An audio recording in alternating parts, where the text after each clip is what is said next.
Hey guys, what's up? Welcome to another video from JP Tech.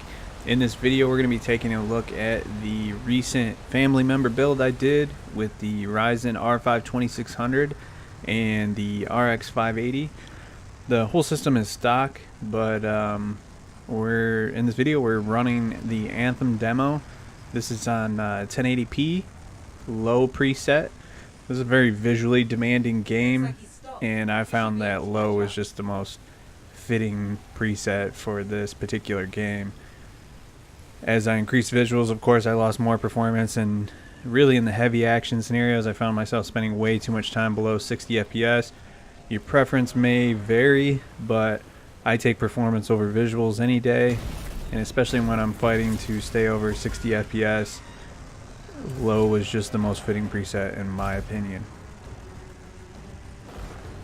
I had a busy weekend, so I didn't really get to spend too much time with this game. I did manage to unlock some of the different javelins. This was my first time using the Colossus javelin, so I probably did a few goofy things with this, but this video isn't really about me playing the game so much as it is getting a look at how this full AMD system does in this game. Now I am using, I believe it was 19.1.2, the preferred driver for this. It claimed to give up to a 7% performance gain at 1080 for this game. I believe that's the right driver. I'll put the right one that I used in the description, but it was certainly the one that gives a performance advantage to this game. It was an optional driver. This game is super demanding. The good thing though is it uses all 12 threads quite well, quite evenly for the most part. You know, some a little less than others, but for the most part, pretty nice utilization. The GPU stayed at a good high usage. It did struggle quite a bit, like I say, to especially maintain over 60 in heavy action. You know, when nothing was going on and I was flying around the environment, it was, you know, a little bit better, usually over 60. But you could definitely feel it struggle sometimes in the heavier action.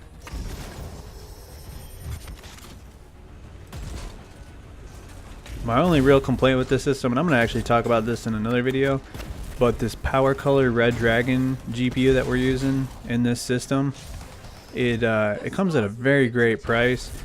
But the problem is in this game and other demanding games, and really most games that I've played with it so far, the GPU fans are running at like 100% just to maintain, you know, 72 to 75C.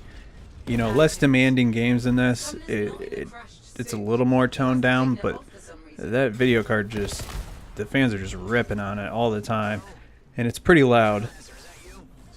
It's definitely a bit more loud than what I'm used to. But I mean, you get what you pay for. The card, last time I checked, was $189. Price might have changed, but you're getting a lot of performance for that $180 tag, $190 tag, whatever.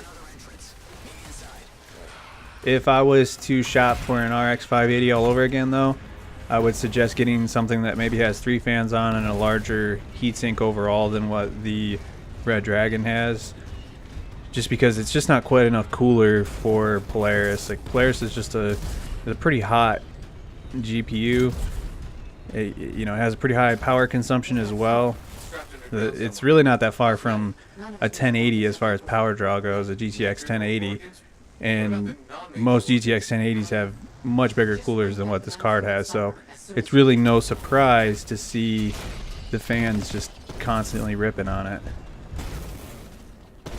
But I'm not going to talk too much more about that. Just if you're getting RX580, do yourself a favor and get one with a big cooler and, you know, at least 2 big fans or 3 fans even. Just whatever you do, get the big cooler.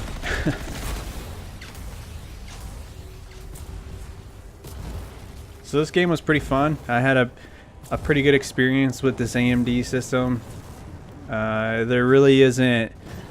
There wouldn't be much to gain. The GPU was mostly at 100% or near 100%, so there wouldn't be too much to gain from like processor overclocking here. There might be something to gain in, you know, overclocking the GPU, but with my fans already struggling to keep it in the mid to low 70s, there really isn't any overclocking headroom with this card in most games. I did try to undervolt a little bit. Like I said, we're going to talk a little bit more about this video card in another video, but I figured I'd just hit on a couple of those things while we're looking at some game performance right here.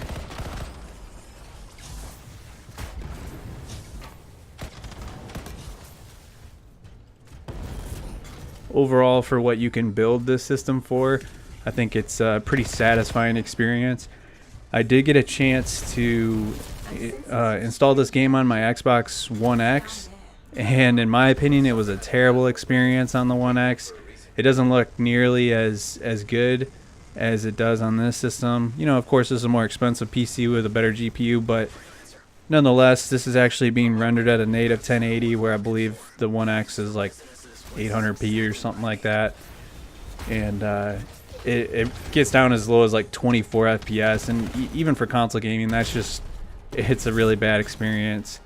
And you know, this isn't really a console gaming experience, or excuse me, this isn't a console gaming video necessarily, but you know, just comparing it to my experience on a $400 or $500 gaming console, it plays so much better on this Ryzen and RX580 build. You know, I would certainly, I crave high refresh gaming, so I would certainly like even more frame rate than this, but overall it was a pretty pleasant experience, and I just wanted to give you guys a taste of how the system did.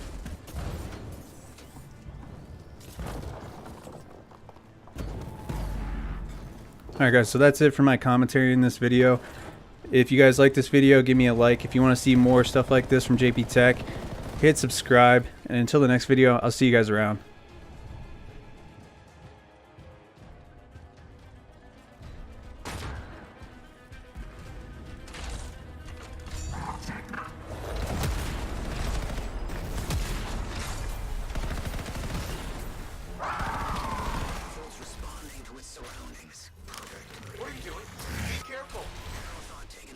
To a different rune would provide us with additional insight. Different rune, different energies.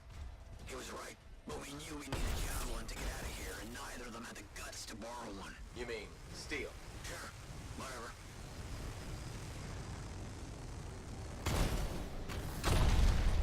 That's it. Got the data we need.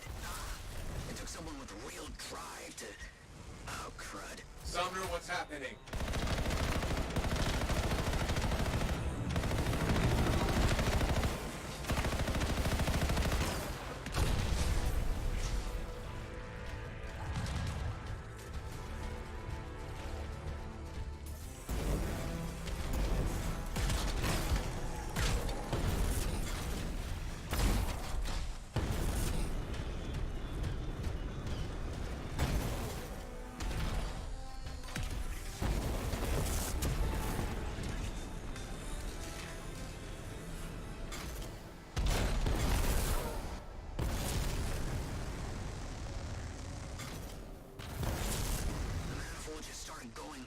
Something unexpected about this place. I have to silence it, but I need time.